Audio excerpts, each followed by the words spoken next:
Hi, I'm Tommy Gibbs, and I want to show you how to use the system if you're a new user and how you set units in your inventory. You may be a new user or someone that's just kind of starting to work with our system altogether, and you have to understand how to go in and set the units in inventory. Most of this stuff appears self-explanatory, but what you want to look at each day is this tab over here called Action.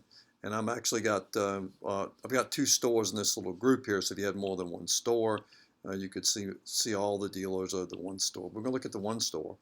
And under the Action tab, these are cars that have not been set in inventory yet. So each day it's what you're going to see when you log in. If you're a brand new dealer, and if you got, let's say, 100 cars, if you wanted to, you would go back through your inventory and set each car.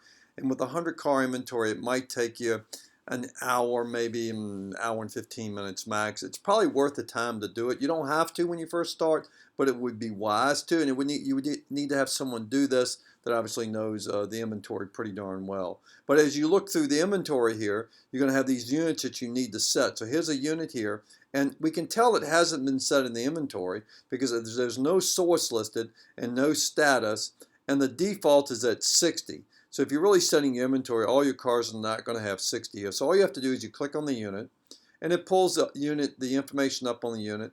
And this particular one was probably an auction purchase car, and that's what we'll say it was here in just a second. But you're probably going to want to send this, since it's going to be a retail piece, you're going to send it into Recon. It'll go into Recon staging, and because we bought it at an auction, if you scroll over that, when you look at inventory, that little orange looking eye there, it'll tell you what that means. But this is a car that we're somewhat concerned about. It's problematic. It might be a car that's a bad color that you traded. It could be high miles. It could be kind of funky equipment. A lot of things could be here. Could be a car with too much money in. You overappraised it or whatever. We might check that block.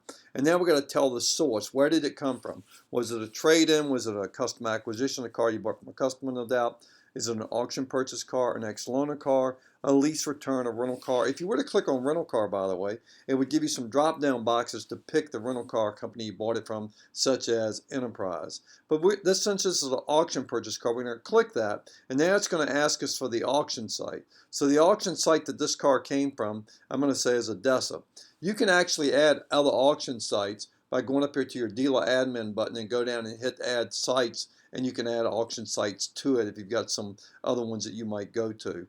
The buyer, we're going to say the buyer was Mickey Mouse. We want to track who's buying and who's appraising cars. So if this was a trade-in, we would know who appraised it. The status on this car is obviously it's going to be a retail piece, but we have categories such as wholesale, stop sale, budget center, company vehicle, or other.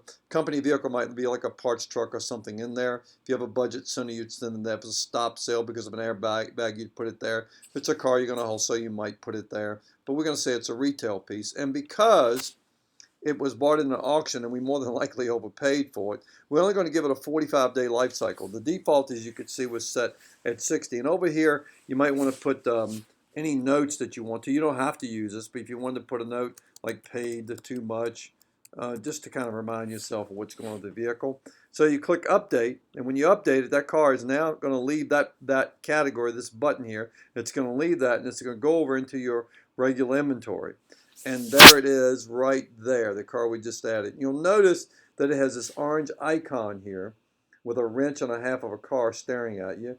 That means that car is over in the recon operation. And this icon here is that early warning radar icon to remind you that this car is somewhat problematic for you. And that's really all you have to do. You have to go through and set each car. Just so you understand that, in case you're not familiar with the system, when you go across here, it tells you what the average grosses are on the cars that are currently in your inventory. And if we look at this car right here that we just put in here, they've got a $5,700 markup in this car. If they sold it today for what they have it priced at and how much markup they have, they'd make a 1,526% ROI. The benchmark is 110%. Now keep in mind that if you never change the price on it, this ROI is going to go down each day. Now, if you're using the recon button, you would go into the recon operation here, and we just sent that car into recon staging. At least I think we did. Oh, I got to find the right store here. Bear with me. We're going to look at this Honda store here. Bear with me. We just sent that car into recon staging, and there it is right there. So we've owned this car 4.53 days total. It says here it's currently in recon staging, And I'm not going to cover recon here, but you can move the car through recon. I just really wanted to touch on how you get cars. There's other videos that I can send you that show you how to use the recon tab. I'm Tommy Gibbs. If I can help you, please reach out to me. We try to make this as simple as possible. If you have questions or concerns, again, you can touch base with me through email. You can text me at my phone number, 850-251-2310, or call me. Thanks and have a great day.